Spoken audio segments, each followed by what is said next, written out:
कानी बहू। किशोरी लाल जी के बेटे राघव की शादी की बात जगह जगह चल रही थी, लेकिन किशोरी लाल जी को कोई लड़की पसंद ही नहीं आती थी। और उसकी एक ही वजह थी, किशोरी लाल जी का लालची होना। उनको लड़की वालों से मोटा दहेज चाहिए था और इसी चक्कर में एक दिन वो एक बहुत पैसे वाले के घर अपने बेटे का रिश्ता लेकर पहुंचे। उस आदमी का नाम था ओम प्रकाश। देखिए किशोरी लाल जी, मेरी एक ही बेटी है और मेरी सारी संपत्ति जायदाद सब कुछ मेरी बेटी नैना का ही है। पापा, नाम से लगता है बहुत खूबसूरत होगी। कितना अच्छा नाम है ना, नैना। ओ, वैसे बात तो सही है आपकी। अब इतना पैसा है, जमीन जायदाद है, इकलौती बेटी, आप भी क्या करेंगे? सब कुछ उसे ही देंगे ना। बिल्कुल ठीक पहचाना आपने। बस बेटी की शादी और सारी जायदाद उसके नाम। पापा, बिना देखे हाँ कर दीजिए ना। इतना अच्छा रिश्ता फिर कहाँ मिलेगा? माला माल हो जाएंगे हम। मैं अपनी बेटी को बुलाता हूँ। अरे नहीं नहीं नहीं नहीं, आपकी बेटी का नाम नैना है, सुनकर ही लगता है बहुत सुंदर होगी।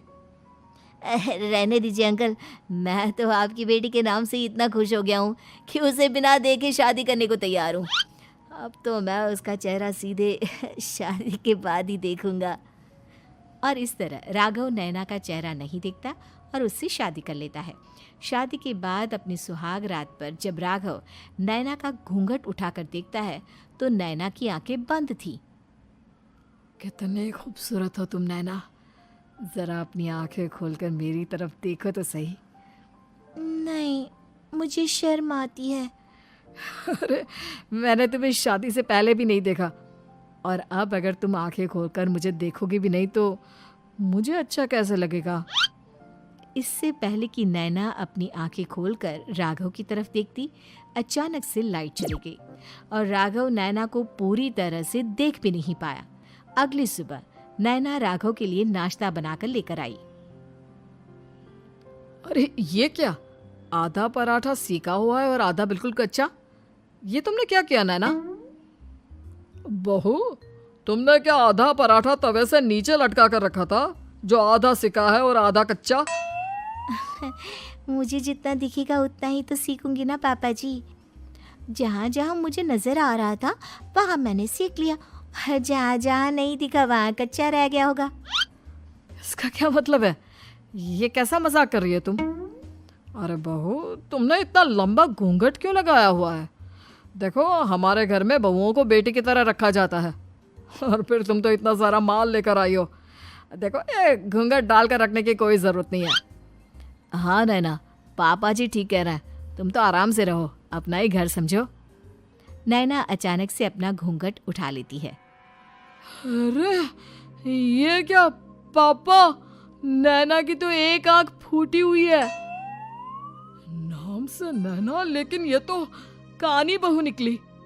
मेरे साथ धोखा हुआ है, धोखा। बिना दिखाए अपनी कानी लड़की मेरे संग ब्याह दी। मुझे कानी बीवी नहीं चाहिए। मुझे अभी ओम प्रकाश जी से बात करनी पड़ेगी। आखिर उन्होंने मेरे साथ ऐसा किया क्यों? अरे, आप लोगों ने ही तो पापा से कहा था कि आप लोग शादी से पहले मुझे देखना नहीं चाहते। अब मेरे पापा पर क्यों इल्जाम लगा रहे हैं? अरे लेकिन उन्हें बताना तो चाहिए था ना कि तुम कानी हो, एक आंख से तुम्हें दिखाई नहीं देता। किशोरी लाल और राघव नाराज होकर ओम प्रकाश को अपने घर बुलाते हैं। पापा जी, ये आपने क्या किया? शादी से पहले बताया क्यों नहीं कि नैना की आंखों में परेशानी है? अरे, आप ही ने तो लड़की देखने से मना कर दिया था। अरे लेकिन आप बता तो सकते थे। आपको तो हमारी बेटी की प्रॉपर्टी चाहिए थी, वो भी पूरी की पूरी। अब क्या हुआ अगर उसे आधा दिखाई देता है?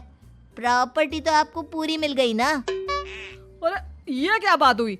मेरी शादी प्रॉपर्टी से नहीं, आपकी बेटी से हुई है। अब ये तो पहले सोचना चाहिए था, तब तो मेरी प्रॉपर्टी देखकर तुम्हारी जुबान लप लपा रही थी। लेकिन मैं कानी लड़की को अपनी बीवी बनाकर नहीं रख सकता।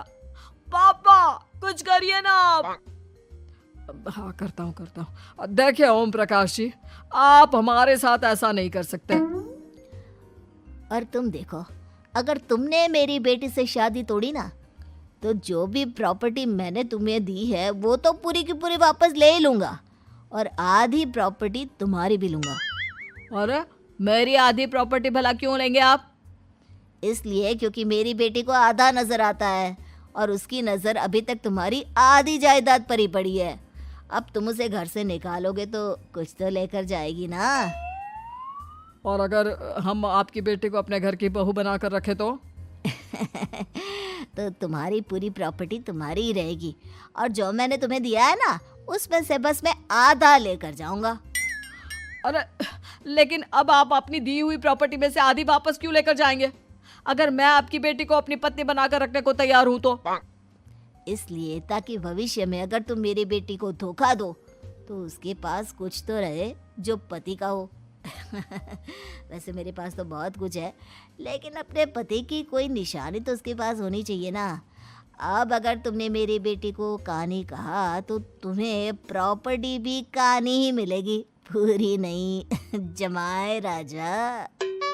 किशोरी लाल और राघव समझ चुके थे कि वो बुरी तरह फंस चुके हैं और अब उनके पास वहां से निकलने का कोई चारा नहीं है। अब समझ में आया ना, लालच बुरी बला होती है। एक तो तुम्हें प्रॉपर्टी मिली, ऊपर से बीवी मिली, उसमें तुम्हें नखरे भी दिखाने हैं। आए बड़े, चुपचाप बैठो दोनों। कुछ दिनों के बाद नैना राघव की कार लेकर बाजार घूमने निकलती है और जब कार लेकर वापस आती है, ये क्या? एक तरफ से मेरी गाड़ी पूरी खराब हो चुकी है।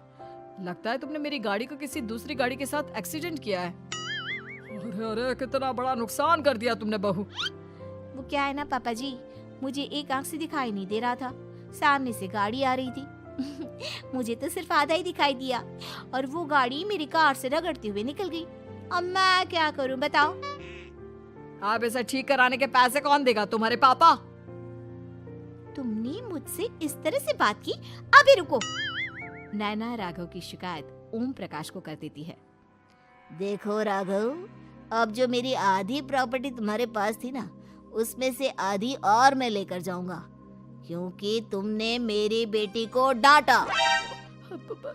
अरे नहीं नहीं पापा जी, गलती हो गई, माफ कर दो। गलती की तो कोई गुंजाइश ही नहीं। अगली बार मेरी बेटी को डांटा तो बची हुई आधी में से आधी और ले जाऊंगा। लालच के चक्कर में हम दोनों ने बहुत बड़ी गलती कर दी बेटा।